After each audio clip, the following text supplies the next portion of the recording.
Hello friends, subscribe कीजिए हमारे channel web master Manmohan को और रेगुलर नोटिफिकेशन प्राप्त करने के लिए बेल आइकन को प्रेस करना ना भूलें। नमस्कार फ्रेंड्स, मैं मनमोहन स्वागत करता हूं आपका हमारे चैनल वेब मास्टर मनमोहन पे। आज की एमएस वर्ड की क्लास में फ्रेंड्स हम पढ़ेंगे कि कैसे हम टेबल बनाते हैं, कैसे टेबल में वर्क करते हैं, टेबल क्या होती है, टेबल क्यों बनाई जाती है। फ्रेंड्स, टेबल के अंदर जब भी हमें वर्क करना हो तो यहाँ पे इंसर्ट टैब है। इंसर्ट टैब में आप आओगे और यहाँ पे आप देखोगे टेबल्स के लिए काफ़ी सारे ऑप्शन है। जैसे ही मैं इस पर क्लिक कर रहा हूँ तो बाय डिफ़ॉल्ट मेरे पास एक टेबल आ रही है। ये ऐसा प्रीव्यू क्यों आ रहा है, क्योंकि मैंने पहले से एक डिजाइनर टेबल सेलेक्ट कर रखी थी। तो फ्रेंड्स, जब भी मुझे कोई न्यू टेबल बनानी हो तो मैं यहाँ से बना सकता हूँ। लेकिन टेबल हम बनाते क्यों हैं?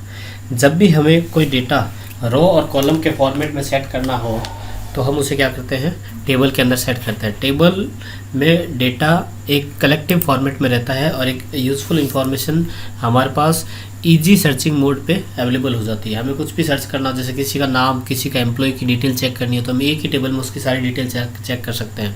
जैसे हम एक टेबल बनाते हैं, फिर मैं आपको समझाता हूँ इसे। टेबल के अंदर रो और कॉलम होता है। जैसे मैं 6 कॉलम की और 4 रो की एक या 5 रो की एक टेबल बना लेता हूँ। तो मैं जैसे मैं क्लिक करता हूँ ये टेबल ऑटोमेटिक मेरे पेज पे सेट हो गई है। ये फ्रेंड्स एक कॉलम कहलाते हैं। जितने भी आपको कॉलम दिखाई दे रहे हैं, एक ये कॉलम है, फिर ये कॉलम, फिर ये कॉलम, और ये जो है वो कंप्लीट रो कहलाती है। तो जो टेबल होती है वो ग्रुप होता है रो और कॉलम का।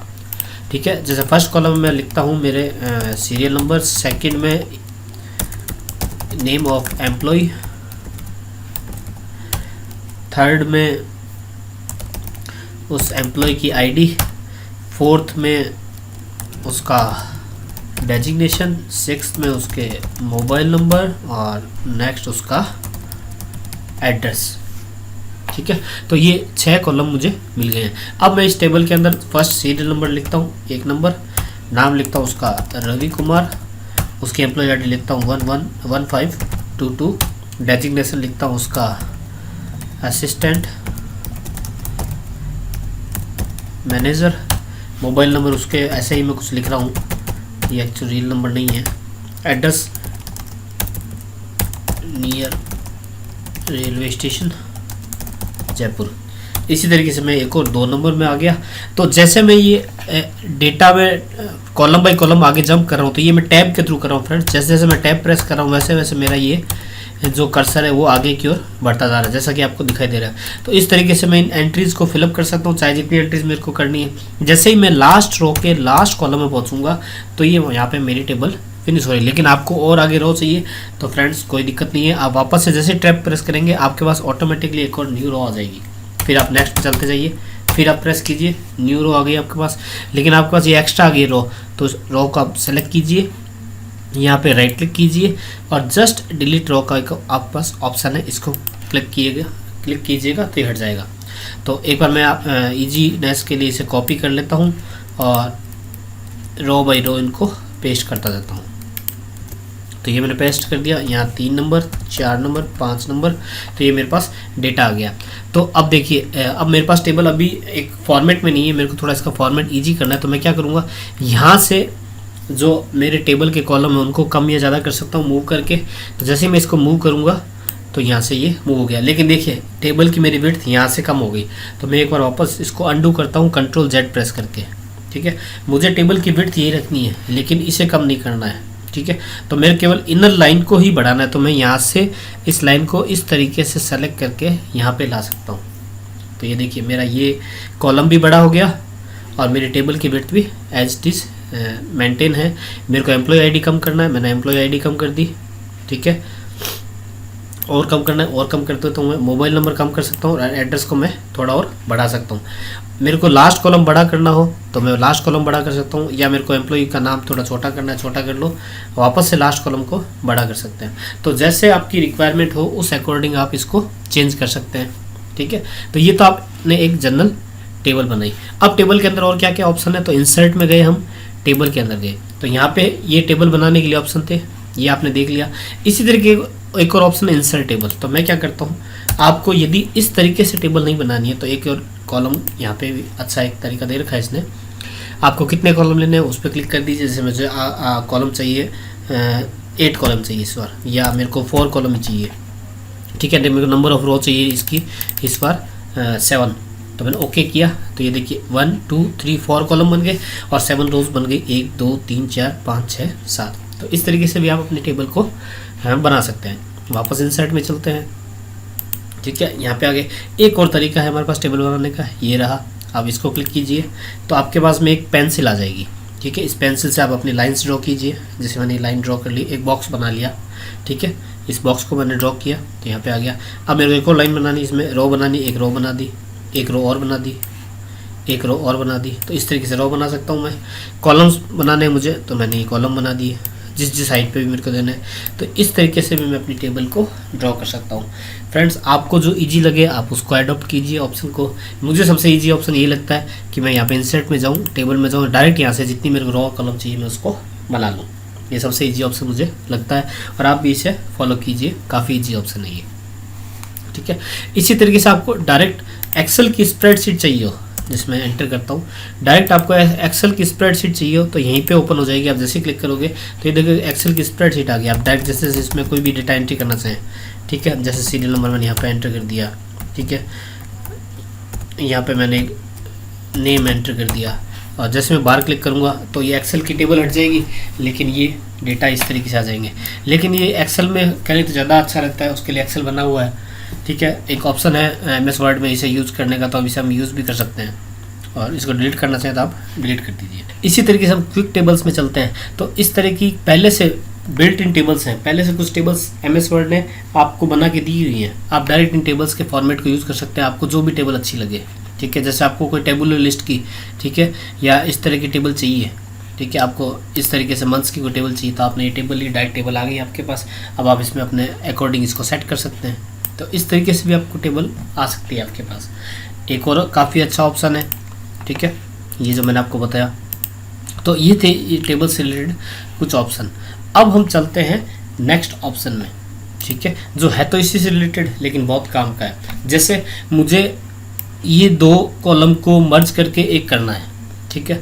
तो मैं इसके लिए क्या कर सकता हूँ, मेरे लेआउट में जाऊँगा टेबल के, ठीक है। यहाँ पे देखो काफ़ी सारे अच्छे अच्छे ऑप्शन हैं, लेकिन उससे पहले कुछ अलाइनमेंट के बारे में बात कर लें तो ज़्यादा अच्छा है, ठीक है।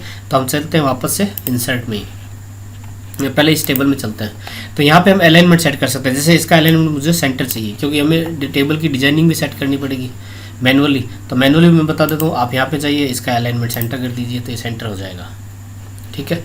आप इसी तरीके से राइट क्लिक कीजिए, ठीक है। सेल अलाइनमेंट यहाँ पे भी है, लेकिन ये सेल अलाइनमेंट क्या है, उस रो के टॉप और बॉटम का अलाइनमेंट सेट करता है। जैसे मैंने ये सेंटर कर दिया, ठीक है। तो ये देखिए अप और डाउन से सेंटर में आ गया, जो कि पहले नहीं था। ये भी अप डाउन से सेंटर में नहीं है। तो मैंने इन सबको सेलेक्ट किया, यहाँ पे राइट क्लिक किया, सेल अलाइनमेंट में गया, यहाँ से मैंने इसको अलाइनमेंट को लेफ्ट और सेंटर कर दिया। तो ये देखो लेफ्ट से अलाइनमेंट, लेफ्ट अलाइनमेंट है और टॉप बॉटम से क्या हो गया, सेंटर सेट हो गया। इसको आप बॉटम भी कर सकते हो, वो आपकी रिक्वायरमेंट है, आप किस अकॉर्डिंग इसे सेट करते हैं। इसी तरीके से आप इनको सेंटर कर सकते हो। जैसे आपको ये वाला केवल ये रो सेंटर रखनी है तो कोई बात नहीं, आप यहाँ पे आइए, इसको सेंटर कर दीजिए। तो एक जो टेबल है आपकी वो काफ़ी एक सुंदर दिखाई दे रही है, सिंपल सी टेबल, लेकिन आपका फॉर्मेट जो है वो सुंदर हो गया। आप अपने बॉस को या अपने टीचर को कोई असाइनमेंट सबमिट कर रहे हैं तो उसमें ये काफ़ी आपको सुंदर लगेगा और आपको अच्छे मार्क्स भी मिलेंगे और आपकी वहाँ उस पर एप्रिसिएशन भी होगा आपका, ठीक है। फिर नेक्स्ट ऑप्शन पे चलते हैं हम टेबल के वापस से, ठीक है। हम चलते हैं वापस से, जैसे हमें कोई 2 कॉलम मर्ज करने हैं। अब हम मर्जिंग की बात करते हैं, ठीक है। तो हम क्या करेंगे, लेआउट में जाएंगे, 2 को सेलेक्ट किया, या मेरे को पूरी रो ही मर्ज करनी है तो मैंने इस पूरी रो को मर्ज किया, लेआउट में गया। तो यहाँ पे देखिए दिखाई दे रहा है मर्ज सेल। सेल मर्जिंग क्या करती है, तीनों ये जो 4 कॉलम थे उन सबको सेलेक्ट किया होता तो उन सबको मर्ज करके उसने सिंगल कर दिया। इसी तरीके से मुझे इस पूरे कॉलम को मर्ज करना है तो मैं इन कॉलम्स को भी मर्ज कर सकता हूँ। तो जो भी सेल्स मुझे मिलेंगे उन्हें मैं मर्ज कर सकता हूँ, ठीक है। इसी तरीके से इन्हें स्प्लिट भी कर सकता हूँ।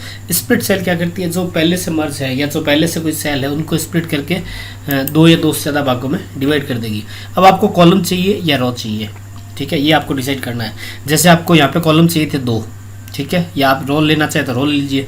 मैं ये क्या करता हूँ, कॉलम तो मुझे एक ही चाहिए लेकिन रो कितनी चाहिए मुझे, 3 रो चाहिए। ओके, तो ये देखो 3 रो आ गई, एक इसके इक्विवेलेंट, एक इसके इक्विवेलेंट और एक इसके इक्विवेलेंट। अब इसमें क्या है कि ये 2 के इक्विवेलेंट ये सिंगल है, तो इस तरीके से भी आप रो को स्प्लिट कर सकते हो। और स्प्लिट करनी है आपको, अब केवल आपको ये वाली जो सेल है, ठीक है। इसको स्प्लिट करना, आप डायरेक्ट यहाँ पे क्लिक कीजिए, ठीक है। मुझे कॉलम एक ही चाहिए लेकिन रो कितनी चाहिए, तो ये 2 रो आ गई, तो ये रो एक जैसी होगी। इसी तरीके आप इसको स्प्लिट करना चाहें, ठीक है, तो राइट क्लिक करके यहाँ से भी देखो स्प्लिट सेल कर सकते हो। तो ये भी एक ऑप्शन अच्छा है आपके लिए सीखने के लिए। तो यहाँ पे राइट क्लिक करोगे, आपको वापस से इसे, अब आपको कॉलम चाहिए इसमें तो आपने ओके किया, तो यहाँ पे देखो 2 कॉलम आ गए आपके पास, लेकिन रो नहीं आई क्योंकि आपने रो की डिमांड नहीं की थी। और इसी तरीके से राइट क्लिक करके यहाँ पे आप स्प्लिट कीजिए, ठीक है, तो यहाँ पे स्प्लिट हो जाएगा। लेकिन जैसे आप इन दोनों सेल्स को मर्ज करोगे या 2 से ज़्यादा सेल्स को मर्ज करोगे, राइट क्लिक करोगे तो इस बार क्या आ गया, आपके पास मर्ज सेल आ गया। जो आप मर्जिंग यहाँ से यूज़ करते थे, ये देखिए यहाँ पे ये मर्ज सेल का दे रखा है, वो सेम ऑप्शन आपको राइट क्लिक पे मिल रहा है। तो आपको लेआउट में जाके यहाँ से यूज़ ना करके आप इस जगह से भी यूज़ कर सकते हो इस मर्ज को। तो ये भी काफ़ी अच्छा ऑप्शन है आपको मर्ज करने का। तो यहाँ से भी आपकी टेबल मर्ज होगी। तो काफ़ी इजीली आपने मर्जिंग सीख ली और सेल्स को स्प्लिट करना सीख लिया। आपको पूरी की पूरी टेबल ही स्प्लिट करनी थी। जैसे आपको 3 नंबर डेटा तक यहाँ रखना था, ठीक है, इसके बाद जो ये 2 रो हैं इनको स्प्लिट करना था, तो आप टेबल पे स्प्लिट टेबल पे कीजिए, तो ये देखिए यहाँ से टेबल स्प्लिट हो गई। वापस आपको टेबल मर्ज करनी हो तो आप डिलीट प्रेस करोगे तो वापस मर्ज हो जाएगी। वापस से आपको स्प्लिट करनी हो टेबल, आप लेआउट में जाइए और यहाँ से इसे मर्ज कर दीजिए। या इसकी शॉर्टकट आपको एक बता देता हूँ, आप कंट्रोल और शिफ्ट के साथ आप जैसे ही एंटर प्रेस करेंगे, ठीक है, जैसे आप कंट्रोल और शिफ्ट के साथ एंटर प्रेस करेंगे तो आपकी टेबल जो है स्प्लिट हो जाएगी। ये आप शॉर्टकट की है, वापस डिलीट कीजिए, कंट्रोल शिफ्ट प्रेस कीजिए और एंटर कीजिए, तो आपकी टेबल यहाँ पे स्प्लिट हो गई। तो इस तरीके से आप टेबल को भी स्प्लिट कर सकते हैं। तो फ्रेंड्स, आज की क्लास में हमने देखा कि किस तरीके से हम टेबल को बना सकते हैं, टेबल को क्रिएट कर सकते हैं, ठीक है, उसे इंसर्ट कर सकते हैं, ड्रॉ कर सकते हैं, कैसे कुछ क्विक टेबल्स हमारे पास पड़ी हैं पहले से, उन्हें यूज़ कर सकते हैं, या इस पहले से बनी हुई टेबल को, ठीक है, जैसे इसे आप टेबल को क्या कर लीजिए, आपको ये टेबल अच्छी लगी, ठीक है, तो इसको सेव करके रख लीजिए, जो कि आपके बार बार रीयूज़ आती हो, तो इसे आप सेव करके भी रख सकते हैं अपनी गैलरी में, ठीक है। जैसे मैंने इसका नाम रख दिया माई टेबल, ओके किया। अब वापस आप इसमें जाके क्विक टेबल्स में जाके यहाँ पे मेरी एक टेबल, ये देखो माई टेबल्स आ गई। तो आप जैसे इसको क्लिक करोगे, देखो मैं न्यू पेज पे जाता हूँ यहाँ पे, तो इधर टेबल में गया, क्विक टेबल्स में गया, नीचे गया माई टेबल, तो माई टेबल मेरी वापस से आ गई, ये 3 की जो टेबल बनी हुई थी। तो इस तरीके से आप इसको गैलरी में भी सेव कर सकते हैं माई टेबल के नाम से। तो फ्रेंड्स, आज की जो क्लास थी उसमें आपने काफ़ी कुछ सीखा। मेरी नेक्स्ट जो क्लास होगी टेबल्स की, उसमें मैं आपको डिजाइनिंग सिखाऊंगा, इसकी कैसे डिज़ाइन बना सकते हैं और किस तरीके से इसको और ज़्यादा इफेक्टेबल बना सकते हैं, और किस तरीके से टेबल में और ज़्यादा एडिटिंग, कलर और कैसे दिए जाते हैं, वो मैं आपको अपनी इसकी नेक्स्ट क्लास में बताऊंगा। तो मेरा नेक्स्ट वीडियो वॉच करने के लिए मेरा चैनल सब्सक्राइब करना ना भूलें और मेरे नोटिफिकेशन प्राप्त करने के लिए बेल आइकन ज़रूर प्रेस करें। Thank you friends.